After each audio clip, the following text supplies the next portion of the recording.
Job చేసే వాళ్ళందరికీ government పెద్ద వార్నింగ్ ఇష్యూ చేసింది. అండ్ జాబ్ షిఫ్ట్ అయ్యే టైంలో ఈ చిన్న చిన్న మిస్టేక్స్ చేస్తే లక్షల్లో నష్టపోతారు. కానీ మీరు టెన్షన్ పడాల్సిన అవసరం ఏం లేదు. నేను మీకు సింపుల్ గా స్టెప్ బై స్టెప్ ఎక్స్ప్లెయిన్ చేస్తాను. ఫ్యూచర్ కోసం ఈ వీడియోని సేవ్ చేసుకొని అండ్ ఛానల్ ని ఫాలో అవ్వండి.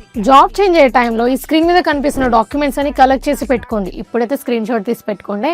పిఎఫ్ న్యూ రూల్స్ అయితే ఇంప్లిమెంట్ అయ్యాయి అండ్ ఈపీఎఫ్ అమౌంట్ ఆటోమేటిక్ గా ట్రాన్స్ఫర్ అవుతుంది. బట్ న్యూ ఎంప్లాయర్ మీకు ఫామ్ 11 ఇష్యూ చేస్తారు అండ్ ఆ ఫామ్ లో UAN and date of exit correct గా మెన్షన్ చేయండి. స్టెప్ 2 తర్వాత కొన్ని డేస్ లో మీరు ఈపీఎఫ్ పోర్టల్ లో లాగిన్ చేశాక date of exit and date of joining correct గా ఉందో లేదో చెక్ చేసుకోండి. ఏమైనా ఎర్రర్స్ ఉంటే మీ ఇంట్రెస్ట్ అమౌంట్ పైన ఎఫెక్ట్ పడుతుంది. అండ్ ఇంకా వర్స్ట్ సిచ్యువేషన్ ఏంటి అంటే ఒకవేళ date of joining and date of exit overlap అయితే మాత్రం మీ క్లెయిమ్స్ రిజెక్ట్ అయ్యే ఛాన్స్ ఉంది. అండ్ ఒకవేళ సేమ్ కంపెనీలో 5 years కన్నా ఎక్కువ వర్క్ చేస్తే మీరు గ్రాట్యుటీకి ఎలిజిబుల్. సో అది క్లెయిమ్ చేసుకోవడం అస్సలు మిస్ అవ్వకండి. అండ్ ఈ గ్రాట్యుటీ అమౌంట్ మీ సిటీస్ లో పార్ట్ అయినా కాకపోయినా కూడా మీరు క్లెయిమ్ చేసుకోవచ్చు.